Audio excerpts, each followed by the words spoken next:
People of the internet, my name is Luke and I bring to you the gift of Wi-Fi battles.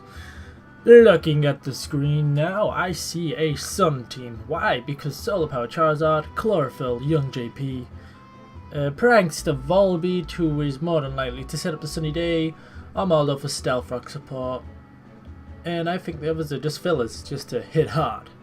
Now, Wi-Fi battles. I'm almost there. I have got Black and White 2 working. So for now, we're just going to enjoy some Pokemon Online into the battle. I'm leading off with Torterra. He's leading off with Volbeat. I'm going to go straight off the bat for a Stone Edge.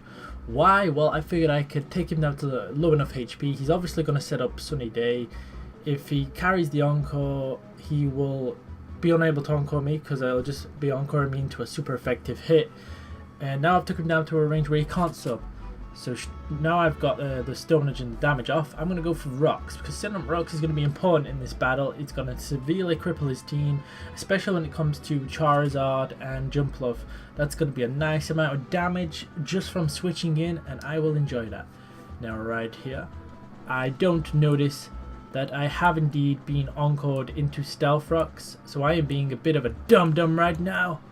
So when you narrate Wi-Fi battles and play them, don't be a dum-dum.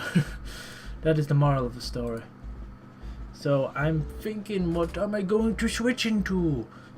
And as I switch into my Persian, as he's going to switch out into his Jumpluff. So that's going to be a nice amount of damage. I am getting ahead of the battle, but it does take me a while to realize what exactly has gone on. But I switch into Persian. He switches into Jumpluff. That's a good switch in for me.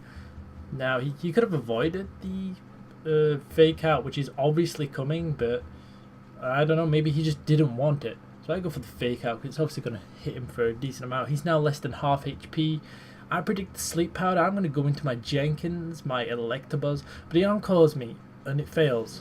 Maybe he's going to try and encore me into my fake out, thinking maybe I'd U-turn out, but nope.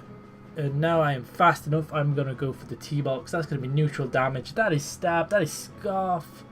He goes for the Sleep Powder. Chlorophyll will make him faster, but it doesn't make a difference. He's going to miss because I have the Vital Spirit.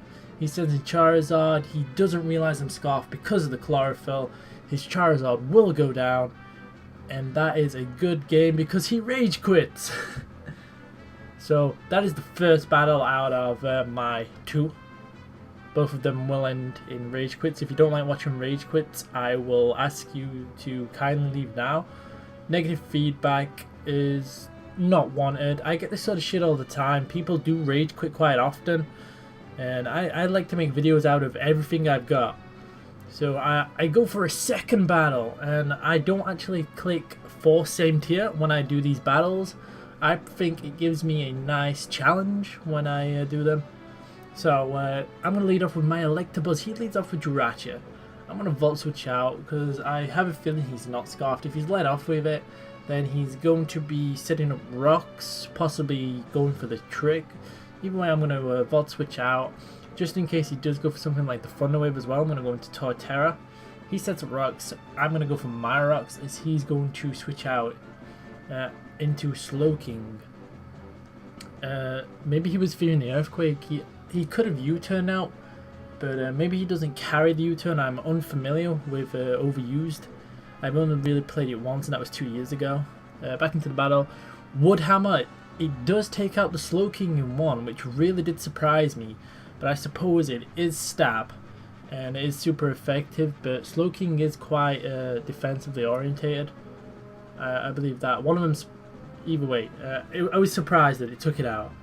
No, he's got Machamp. He's got Machamping. Obvious Dynamic Punch is obvious, so I'm going to go into something which can directly counter this. This is Musharna, physically defensive. After Leftovers, that's going to do a nice amount. Now the Confusion is a bit of a gamble, but even after Payback, it's not going to do that much because I am slower and I'm right back up to full HP. I'm going to go for the Psychic, but he's going to switch into his Starmie. Now that's a good play on his part. Now I don't want to take any special attacks from this thing because the Starmie is quite a powerful opponent to go against. So I'm thinking I'm going to go into my special defensive Licky Licky. I don't know exactly what he's going to do. I'm going to go for the body slam. Hydro Pump's not going to... It does a decent amount. I go for the body slam, hoping I could have got the paralysis, but it doesn't quite work out that way. I'm going to protect to get some lefties recovery. His Psyshock could have done a fatal amount, but he didn't quite get it off. Hydro Pump does more than enough. Now I'm going to protect to get my wish recovery. Now he goes into combustion and he swords dance up on my protect as I get my wish recovery. So Musharna can take whatever this combustion can throw at it. I believe he's a swords dance, protect, fire punch and fighting move. I'm going to take him down to a sash with a psychic. As his fire punch, he's going to protect himself. Nope, sorry, that's me reading off the text. But his fire punch is not going to do that much. I believe this second one, it was probably more around max damage. But I take him out with a psychic anyway. Now he goes into Jirachi. I'm going to press Moonlight because I want to get my HP back. Having Musharna this low, he goes for the Thunder Wave and he's paralyzed himself. He will rage quit. That has been the 2 rage